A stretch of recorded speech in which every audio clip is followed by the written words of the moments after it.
This is Where We Live from Connecticut Public Radio. I'm Lucy Nalpathanchel. This is the time of year for family gatherings and holiday parties, but what if you're not in the mood because you're grieving? Today we talk about grief during the holidays. When someone you love dies, this period between Thanksgiving and New Year's is a harsh reminder of that personal loss. Now, one of the reasons I wanted to do this show is because my mother died in October, a little over a year after my father passed away, and then my dog died after 14 years as a treasured member of my family. So I've been learning that grief doesn't really go away. And while it's a cliche to describe grief as a roller coaster of emotions, it is a roller coaster. We want to hear from you today, 888-720-9677. That's 888-720-WNPR. And as always, you can find us on Facebook and Twitter at Where We Live. Now, we will all experience grief at some point in our lives. How should adults help children who are grieving? Coming up, we'll hear from a family therapist from the Cove Center for Grieving Children in Meriden. Now, my first guest has been on the show before. We introduced you to Christy Koval back in 2016 when her husband, Tracy, was battling cancer. He passed away that summer. Christy Koval, thanks for coming back to Where We Live. Thank you so much. Christy lives in Middletown. She's also public policy director for the Alzheimer's Association, the Connecticut chapter. I mentioned that your husband, Tracy, passed away in 2016. So how did you approach the holidays after he passed? So the first year, I think, was probably the hardest year, although each year is a little bit different. And for me, just accepting that the holidays were going to forever be different and that they were going to be tough, I think that's kind of the biggest takeaway. That first year, I chose to mix it up a little bit, which is one of the things that people say, you should do that could be helpful. So I spent Thanksgiving with my family, and then I actually flew to Portland, Oregon, and saw my sister for Christmas. And, it was a very different Christmas for me. So, instead of cutting down a tree and having Christmas in Connecticut, I, took a hike with my sister. I took a nap. We made dinner. It was really quiet. But at that point in time, it was very, very therapeutic for me. Was that your idea to just ignore Christmas and go hang out with your sister, or was it something that she had encouraged? Actually, it was about 3 weeks after Tracy died that I booked the plane ticket because I realized that I needed to go. I needed to travel. And I think that does happen for some people. That can be therapeutic in terms of it's a little bit of avoidance, but that's actually okay. If you need to avoid the holiday, particularly that first year, that's okay. I had mentioned that you've been on the show before. I even mentioned when you were on talking about becoming a young widow that you're naturally an extrovert, very open to talking with people. People gravitate towards you, Christy. And so when you were dealing with the loss of your husband, how did you feel like your identity had changed? So I'd been Tracy's wife for, 20 years, and I'd been with him for 25 years. And that shift of no longer being, his wife and no longer, spending time and spending holidays and building those traditions, everything changed. Everything changes in your life. And so there's an entire rebuilding process when you lose your spouse. And it takes a while. It takes a while to rebuild. And you are somebody different on the other side. Multiple people have said that, and it's entirely true. I am not the same person I was when I was married to Tracy. When you were thinking about support, you have a close family, a close network of friends, but it's natural to want to talk with people that understand what you're going through, especially because you were a young widow. So tell us about that process. Where did you turn for help, and was it something that was satisfying to you when you found maybe a support group? It was. And as you mentioned, I am naturally very extroverted. So, when I was going through this process, I attended a couple of support groups, in Middletown. But one thing I found that was difficult is that the people were not my age. So I worked with the folks at Middlesex Health, and we started a support group for young widows, which meets monthly. And it has been unbelievably beneficial for that. And I also found that social media has been incredibly helpful. There are a number of groups on Facebook, and you naturally connect with other people. I chose to be very public about my story. And so, I've met people along the way in the last couple of years who have had a similar experience and have reached out to me, and it's very, very therapeutic to connect with people that way. I find it to be. You mentioned that you were very public about what happened, but I'm curious how people react when they find out that you lost your husband at a young age, because the natural thing is for people to say, "Oh, I'm so sorry to hear." But I've noticed that people don't really know how to respond to somebody when they've lost a loved one. And besides that initial "I'm sorry to hear," it's almost like they expect you to just kind of get back to normal, and they don't really understand it unless they've gone through it themselves. And so how did you approach that when you were talking with people who don't know what it's like to lose a spouse? So it's different for everybody, and I think we are very uncomfortable as a society talking about death and talking about grief. And, everyone wants us to just move on.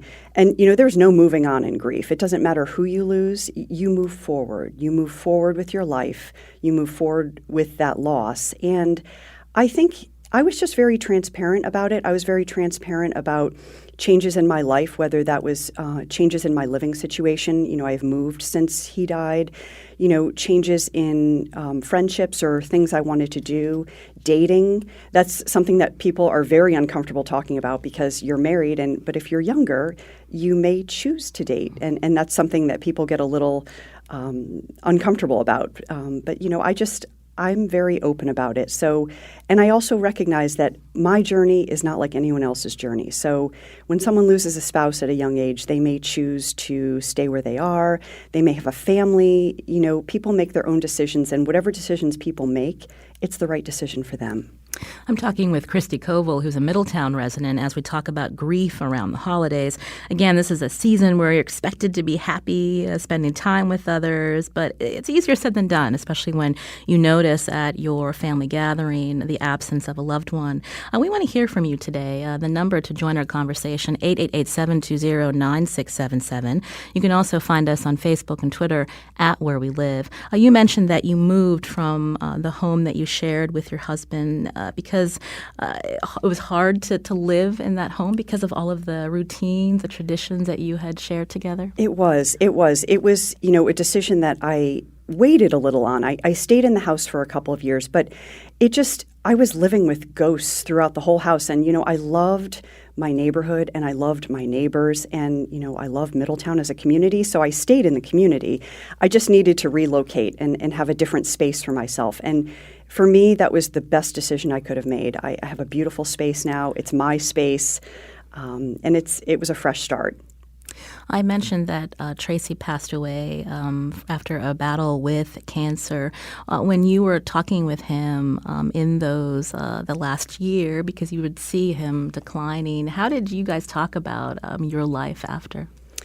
That was really difficult. I don't think we probably processed this as much as we should have. Tracy was really, really fighting cancer. He was fighting to live, and we did a lot of things, particularly that last year. We traveled to Florida. We traveled to Maine. He tried to do as much as he possibly could until he couldn't anymore. And so I tried to have some conversations, but he didn't really want to because he was just focusing on living. So I think some people have more in-depth conversations with their spouse about it. We did not, but he just ultimately wanted to make sure that I was going to be okay and that I was going to be happy. So we chose to spend our time just kind of living, in each moment. And I think that was okay. I bring that up because in a way there's no way to be prepared because you never know what it's going to be like when your loved one is no longer there. And so now that you are helping facilitate these support groups for other young widows, what are some of the common themes that you're hearing from people as they navigate that first year especially? So I spoke recently at Middlesex Health. They had a program on the holidays, and they asked me to speak. And I think one of the things somebody, gave an audible sigh of relief is I said, you don't have to decorate that first year. And someone said, oh my gosh, are you really? And I'm like, yeah, you can do whatever you want. You need to do what feels right for you. And I think people need to feel like they have permission to grieve and have permission to feel. And this is a process for people. So I think that's the biggest takeaway is that, it's not a straight and narrow sort of a process. You're going to have good days, bad days. You're going to have something called grief brain, which is you can't seem to get it together. You may not have focus. And feelings and emotions are all really, really normal. So I think, people have the 3 days of bereavement and then they go back to work and people are expected to be, all back to normal. And it just doesn't work like that. Talk a little bit more about that. So I had described grief as a roller coaster. And would you agree that's how you felt those first months after? It's a complete roller coaster, and the thing is I would joke around in sort of a dark way with my friends that I could have about 55 different emotions, before 9 o'clock in the morning, getting up, getting ready for work, driving to work, thinking about my day, ultimately forgetting things in the house because I wasn't entirely right. And I think once I made peace with that and recognized that each day was going to unfold in a different way and that I had absolutely no control over my emotions, I felt a lot more peaceful with how I was living. Did you feel like at the time where you were working, they were able to accept that, you're going to have some bad days? Well, at the time, I was actually working for the Connecticut General Assembly, and so that was a little bit tough because that's a very public-facing job.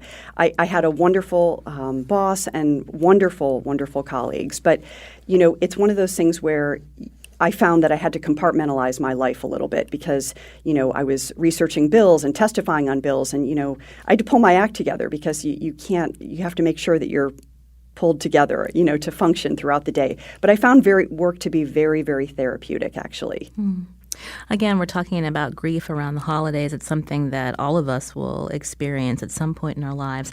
We want to hear from you about your support networks. Again, the number to call, 888-720-9677. You can also find us on Facebook and Twitter at Where We Live. My guest in studio, Christy Koval, a Middletown resident. She lost her husband, Tracy, in 2016, and we're talking with her about how she navigated grief from that first Christmas on.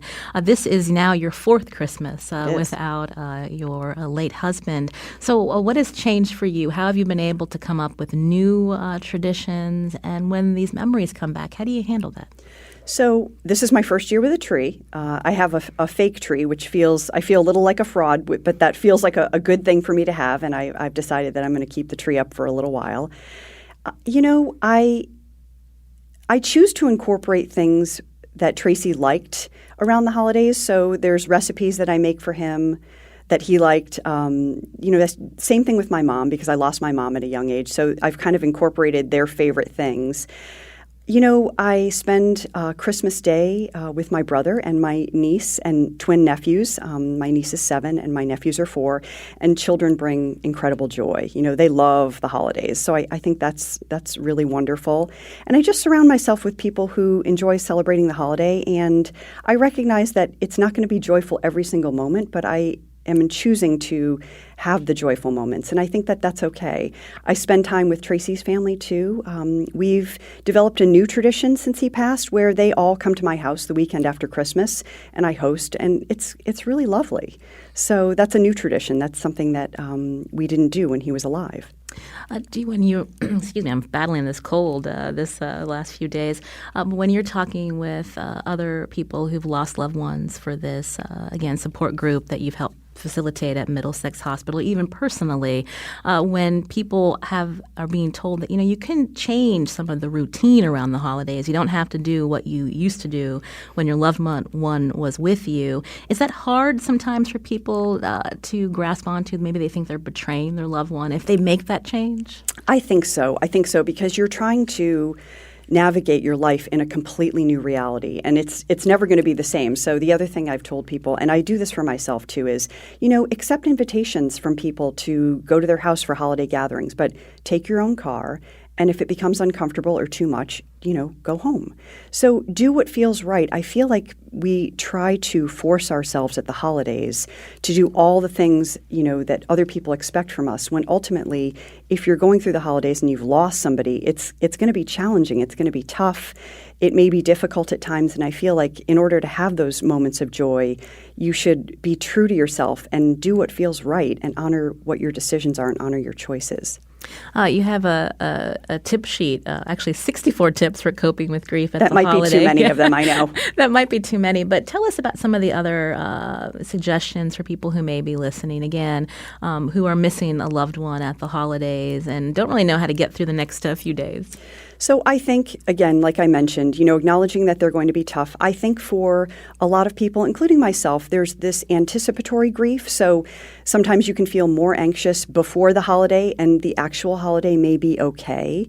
Recognizing that, the holidays will pass and you will ultimately be okay. They may be a little bit bumpy, but you're going to get through them. And I think doing something for other people, sort of getting out of your own head, whether that's volunteering for an organization or meeting a friend or seeking out supports is really, really important. And I think being honest with your family and with your friends about what you're feeling is super important, because then you can open yourself up to receiving support. Some people who may be listening might not know how to respond to someone that they're close with who is grieving. When your husband passed away, you lived in a really great neighborhood where the neighbors really pitched in and helped with things like even mowing your lawn. And that must have been such a relief to have that kind of support. It was. I have to say, the best thing people can do if they're listening and they know somebody in their life that's grieving is really just showing up for them. And the best gift that I got from my neighbors was, they took care of all of my lawn care. They took care of snow removal that first year, and showing up and not doing the thing where people do where they say, let me know if you need anything, because if you're grieving, you can't think. So the best thing you could do is say, I've made some extra soup. Would you like me to bring some over tomorrow night? Or I'm going to the movies. Do you want to join me tomorrow? Be really specific in what you're offering. It could be something like, would you like me to pick up your kids and take them with me to a movie, to give you some time. So to make tangible offers to people that they can kind of say yes or no to is super helpful. This is Where We Live from Connecticut Public Radio. I'm Lucy Nalpathanchel. My guest today is Christy Koval, a Middletown resident, as we talk about grief around the holidays. Is this something you're experiencing? How are you approaching this season? You can join us, 888-720-9677. That's 888-720-WNPR. You can also find us on Facebook and Twitter at Where We Live. Coming up, we're going to talk to a grief counselor. And then later, how do you talk about death to children, especially when they're grieving? We'll get some tips, too. We hope to hear from you.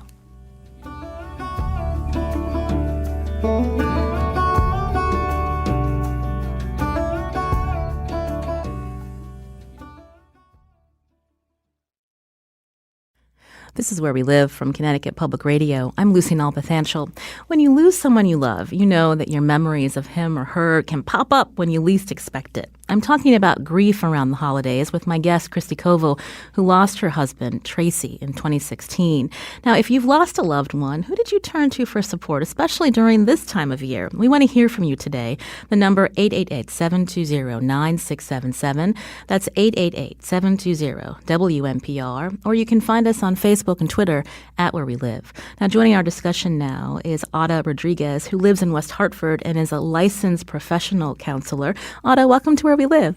Hi, how are you, Lucy? I'm doing well. And I should mention, I met you a few years ago because of Christy Koval, my other guest. We did this show again about what it's like to become a young widow. This is something that you experienced when you lost your husband, I believe, 5 years ago. Can you tell us about him? Yes. My husband was diagnosed with glioblastoma, and he was a pretty healthy individual, so that really came like a shock to us. Once you start researching what brain cancer is, you realize, and the type of brain cancer he had, it was going to be a long journey, and our life had changed at that moment.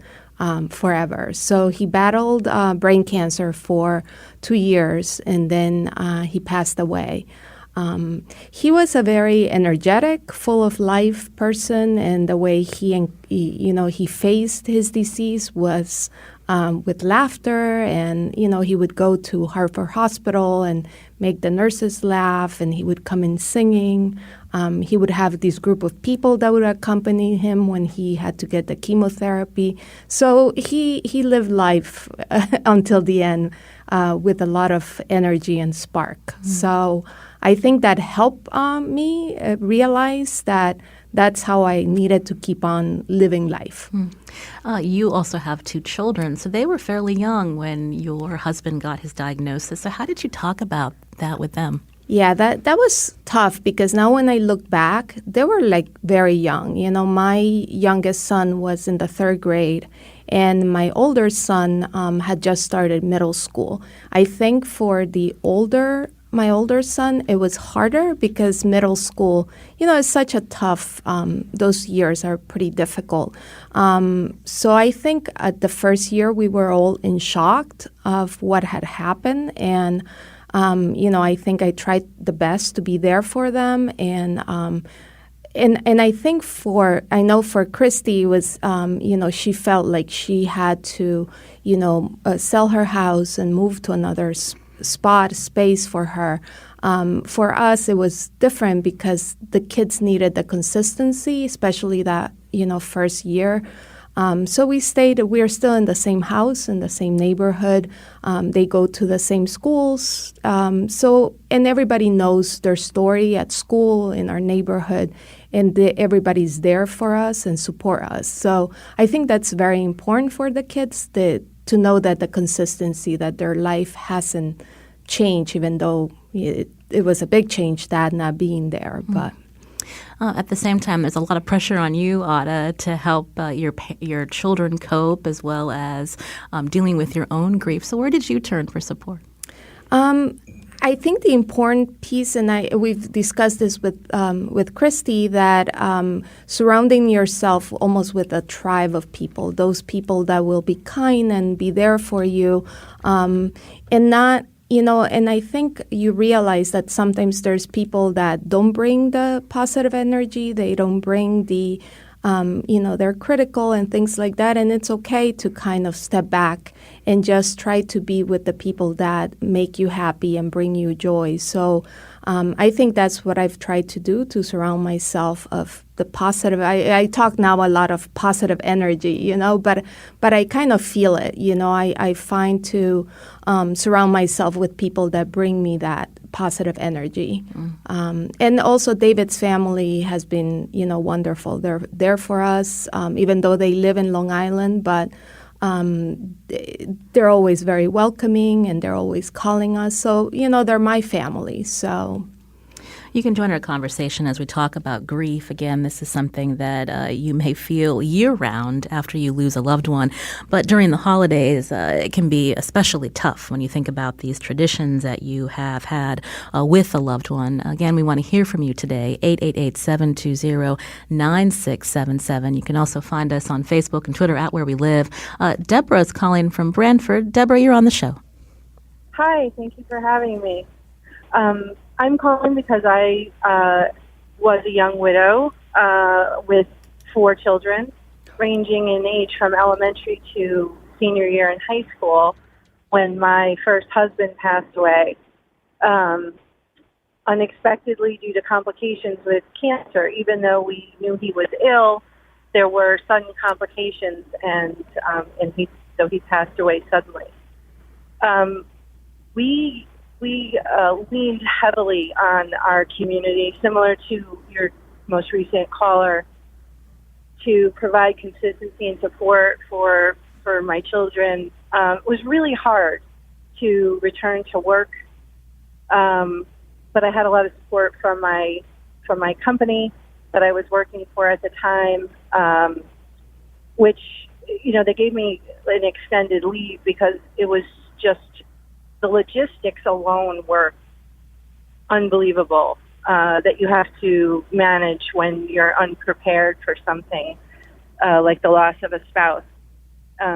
There's just so much to do, and that's not even the grieving part. I, myself and my children attended the Cove Center, and then several years later, I ended up getting remarried to somebody else who was also a widow, and we have now a blended family with 7 children.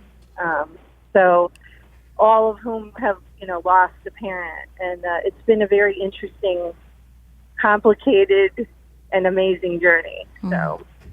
Well, thank you, Deborah, for sharing a little bit of your story with us, and we're glad to hear that you and your family are doing well. You mentioned the Cove, that's the Cove Center for Grieving Children. They're based in Meriden. We're going to hear from a family therapist from that organization that really focuses on how to help children who are grieving. Right now in studio with me is Christy Koval, a Middletown resident, and Ada Rodriguez, a West Hartford resident, who's also a licensed professional counselor. Before I take another call, Ada, since the time that you lost your husband, you're now a licensed counselor, as I just mentioned, but you're also helping people that are dealing with grief. And so can you talk a little bit about being a grief counselor, and when should people seek out someone like you? Yes, I think, unfortunately, the experience I went through has helped me realize how I can better support other people that are in the same situation.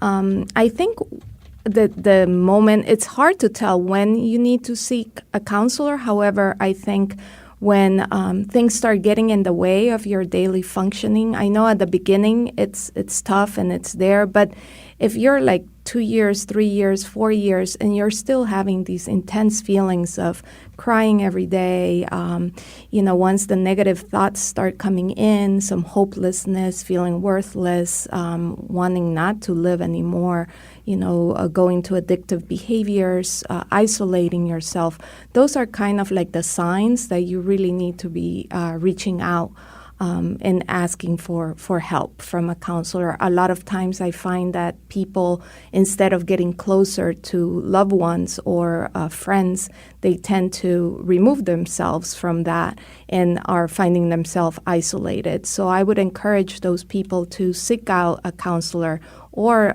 support groups. Very important. Some of the symptoms that you describe sound like depression, but grief is separate from depression, or can you tell us a little bit more about that? Yes, I think you've gone, it's almost like, I was speaking with one of my clients, it's like a tsunami of feelings that hit you, and you don't know what to do with them, and it's this idea that now you have to live with sadness and joy at the same time, especially when you have children. There's all those moments where you're so happy for them. However, there's that sadness there that the person that you love is not there to share that with them. So it's kind of blending joy and sadness at the same time and managing all those different feelings that oppose themselves.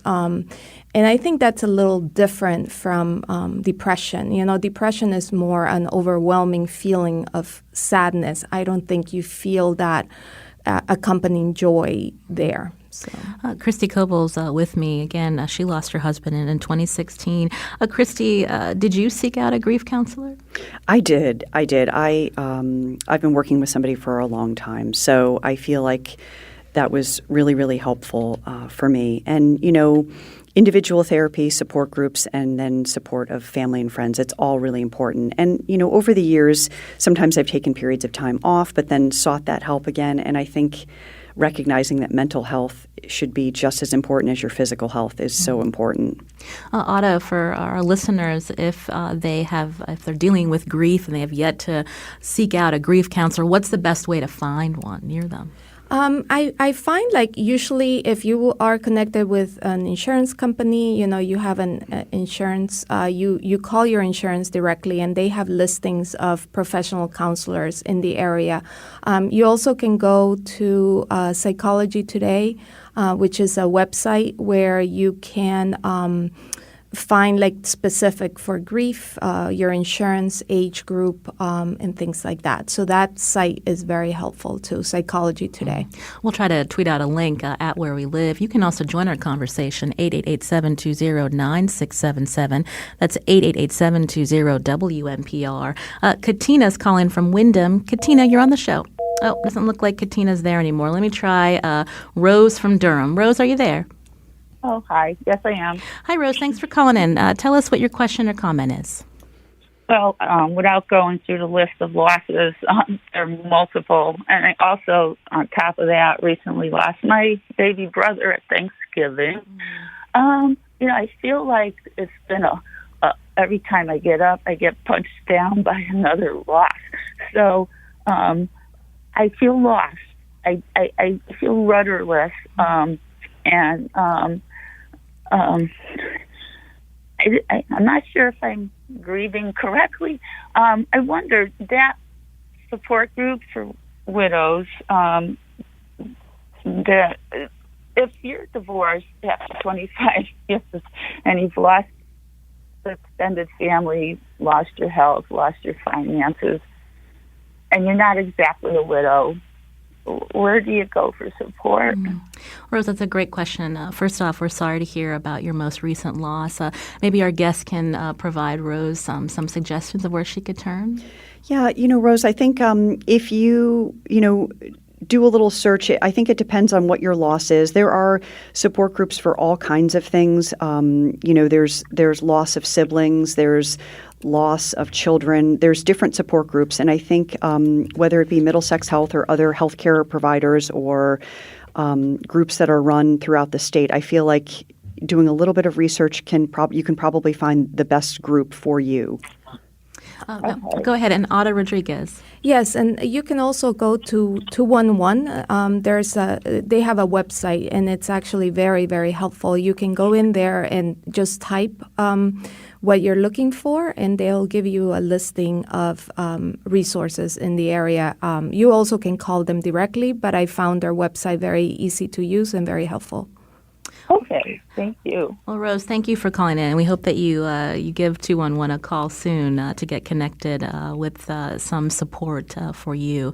And you can also join our conversation, 888-720-9677, as we talk about grief, again, something that all of us will experience at some point in our lives. Ada, when we were talking about your loss of your husband and certain routines and traditions that you wanted to keep going for the sake of your children, I'm curious if you could talk more as a grief counselor.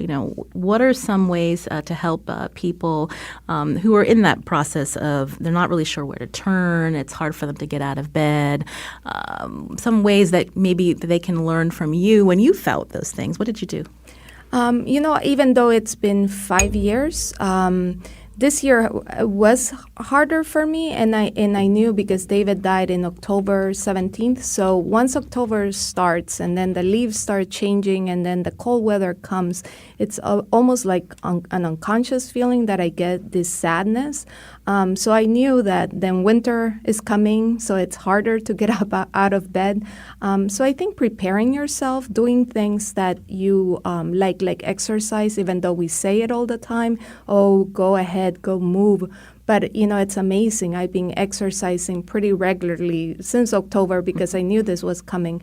And I definitely feel more energized. I get up in the morning, I go to the gym, I work out, and then I come home and I have all this energy. So I would recommend people to really take a look at themselves and what is it that they need. So exercise, seeking a mental health counselor. I recently also went back to a therapist, and that's helping me. And also surrounding yourself of people that, bring happiness to you. So go to that holiday gathering, even though it's hard to get out and say, oh, wow, I have to get ready to go.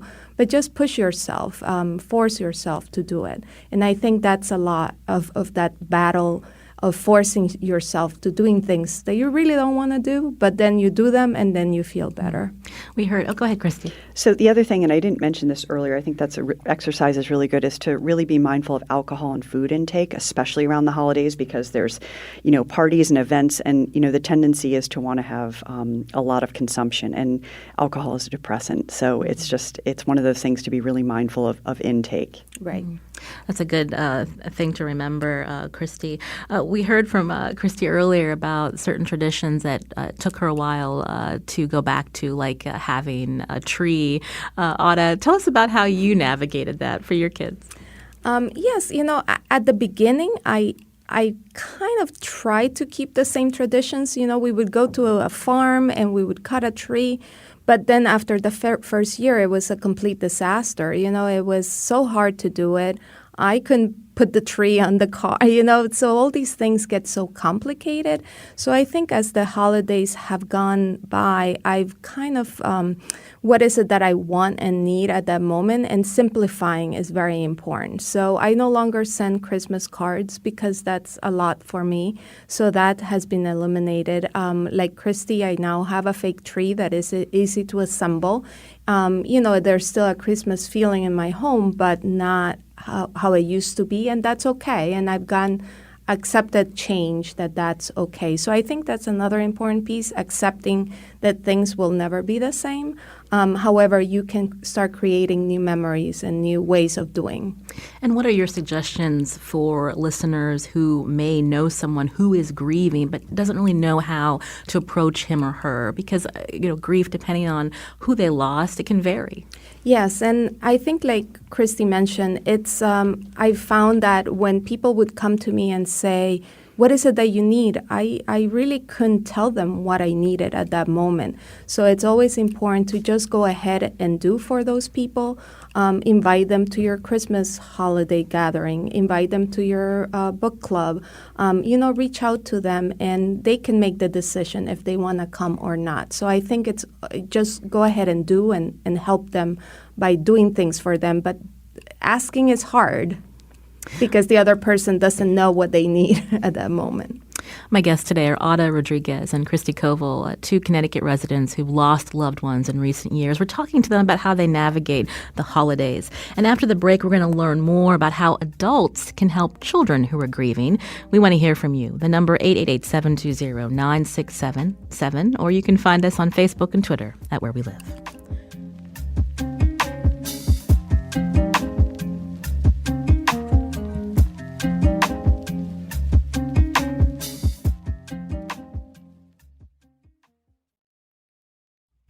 This is Where We Live from Connecticut Public Radio. I'm Lucy Nalpathanchel.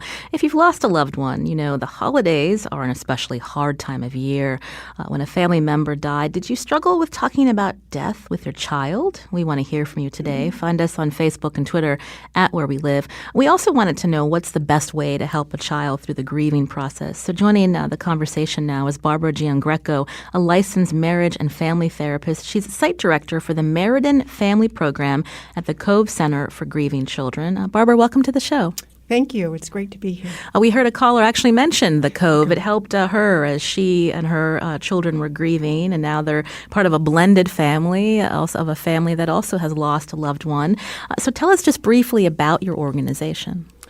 Well, the Cove has been in existence this year. It's 25 years. We're celebrating our 25th year of service.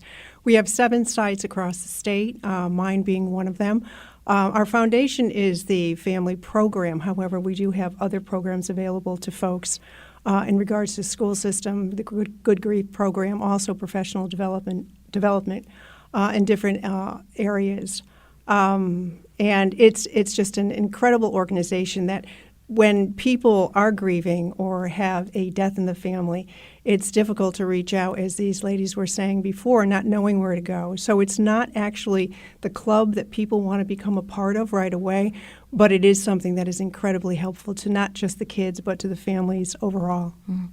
Before we hear more about some of the ways that you help children, one of the reasons we wanted to do this show was to give our listeners a chance to ask the question, especially if they're dealing with this. And so I wanted to go to Andy in Wallingford. Andy, you're on the show. Go ahead. Hello there. How are you? I'm doing okay. Go ahead with your question or comment.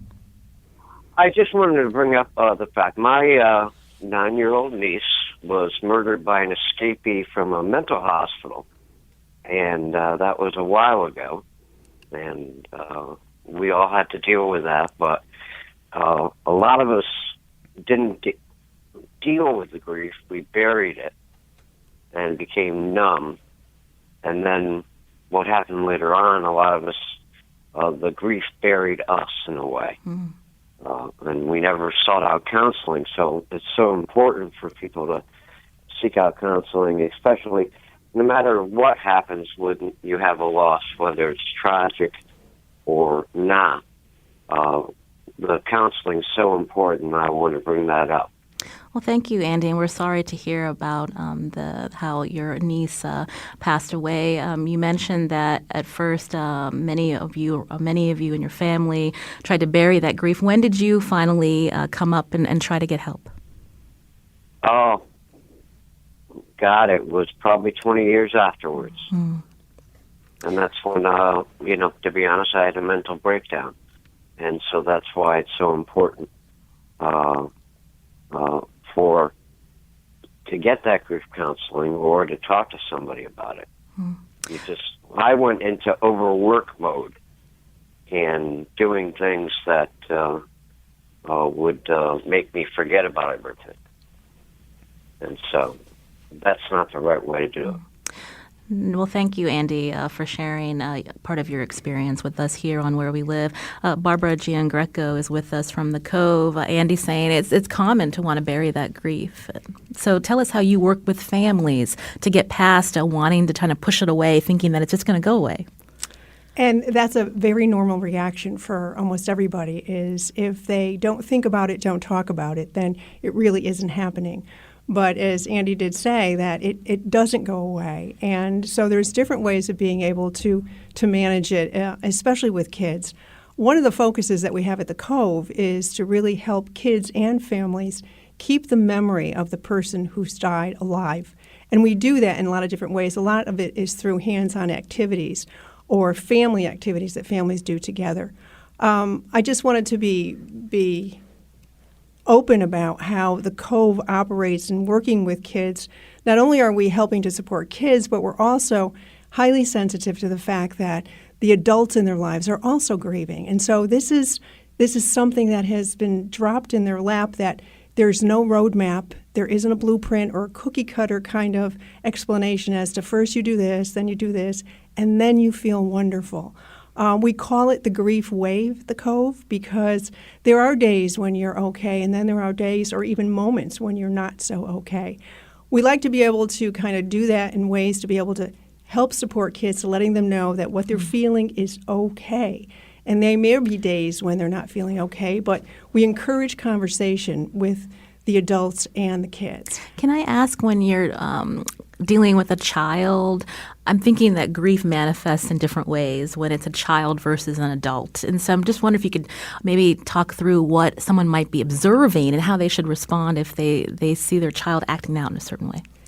That's a great point. And I think that really is indicative of the age of the child, because obviously younger children don't have the ability to be able to verbalize their feelings or even understand them. As kids navigate through the years, they may have a little bit more influence from adults or from their own education to be able to talk about how they're feeling. And kids, if they can't tell us, they will show us. So they show us with their behaviors as far as what they're feeling.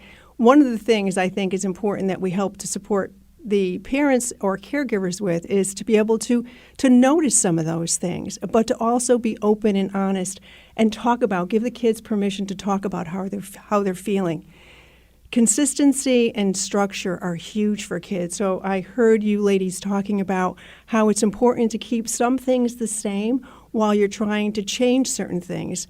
The holidays really bring up a myriad of emotions for a lot of people under the best of circumstances. So we want to be able to help kids enjoy the holiday, but also acknowledge that there might be some upheaval in emotions, not just from the kids, but from the adults. And how do you do that? How do you talk with them? Can you give us an example? So if I notice my child is not sleeping well or is quick to tantrums, wanting to acknowledge that we lost a loved one, but how do you talk about it with your child?